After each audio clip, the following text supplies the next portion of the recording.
And well, we are keeping an eye on the different counties as they get into the nominations. But let's quickly come back to the dailies and just look at what we have as the main stories. Also on the front page of the Standard, before we move into the inside, there is Inside Uhuru Kenyatta's State House. And this is basically an article that is highlighting some of the powers that be, those who roam the corridors of power behind State House. And yes, the president is the president of Kenya, but he has men that he has that he trusts, and basically what they say may count. And we've got a number of them here. We've got Mohoho Kenyatta. You've got, that's on page 8 of the Standard. You've got the likes of Jomo Gishaga, J. Muturi, and the deputy president. I think we should first commend the president and his deputy for working pretty well. If you look at His Excellency, the former Vice President, Kalonzo Musyoka's book, you realize that Mwai Kibaki was quite a difficult boss. Right. And you get to have a feeling that there wasn't a relationship between the president and his vice president, other than the officialdom of the role that they hold in terms of the titles. And then going back, I think there was a little bit more chemistry between Mwai Kibaki and Kijana Omalo, although it was short-lived.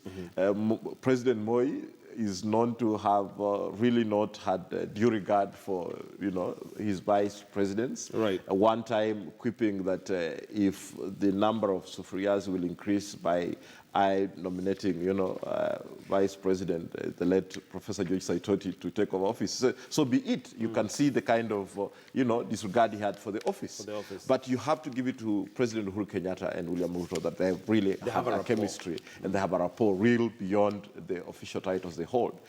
Over and beyond that, I think the story alludes to the fact that the president has, taken off from the usual tradition of the president surrounding himself with advisors.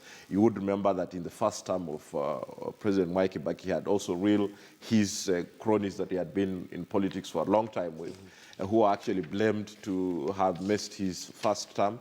But in his second term, he had the likes of Raphael Tuju, the likes of Kivutha Kibwana, being his advisors.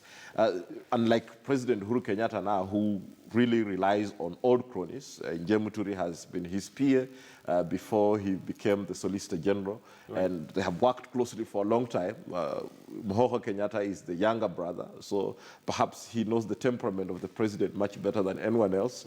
And you see, the story says that at times of crisis, the young brother is always by his side. So perhaps there's something that the president knows the younger brother would be able to signal him out and say, no, brother, you're going a little bit too far. I think there's no harm in having such men of good intent, and then around the nephew, the nephew in Jomo Gishaga running around to make sure that the diary of the president is well functioning. Especially when it comes to political appointments, yes, he's one of the ones who makes the decision. Yes, I think there's no harm as long as the men of good intent and they're offering the king the right advice. And so far, I think we've had quite a good working relationship at State House. So we've not had this antics of power games and such. They may be there, but perhaps having this very close-knit, and they're family expected to be there. I mean, any working relationship is bound to have push and pull,